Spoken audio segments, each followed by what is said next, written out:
l'année dernière, de méthode, et un problème de fond, bien entendu. Vous le disiez, à Force ouvrière, certains vont manifester le 12 septembre dans quelques départements, des fédérations seront aussi dans la rue.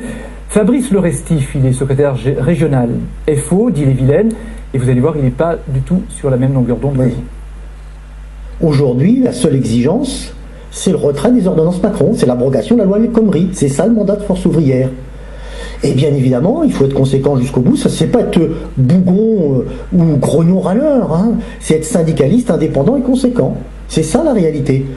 Et c'est pour ça qu'en toute logique, nous irons manifester, nous appelons à la grève le 12 septembre, comme nombre de militants aux quatre coins de la France. Aux quatre coins de la France, qui n'acceptent pas plus aujourd'hui ce qui était inacceptable hier.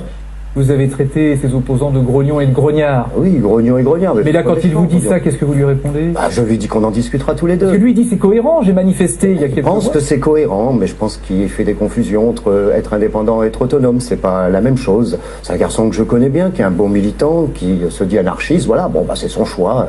Parce que vous avez aussi des anarchistes à Force ouvrière. Force ouvrière, c'est une maison très, très grande, avec beaucoup de sensibilité. Il n'y a pas de courant, mais beaucoup de sensibilité. Vous êtes membre du PS, vous l'avez jamais caché. Oui. Vous n'êtes pas devenu macroniste? Ah non, pas ni macroniste ni autre chose. Vous êtes resté PS. Oui, mais ça fait 30 ans. C'est pas pour ça que j'ai été tendre l'année dernière. Bon, voilà. Et on l'a compris, vous l'avez dit tout à l'heure. Je reste ce que je suis.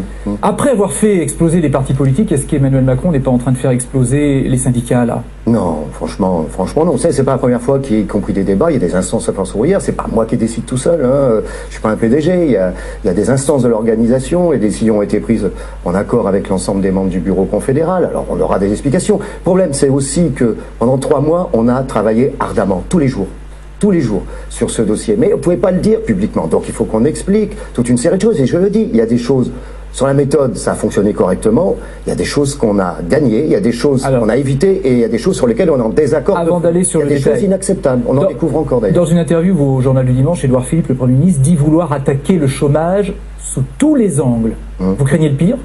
Je suis très inquiet sur ce dossier, oui. Très inquiet sur ce dossier, on n'en a pas encore discuté, on devrait démarrer les discussions avec le gouvernement, si j'ai bien compris, à la fin septembre, mais il y a à la fois un problème, que va devenir demain le système d'assurance chômage? Est-ce que l'assurance chômage va rester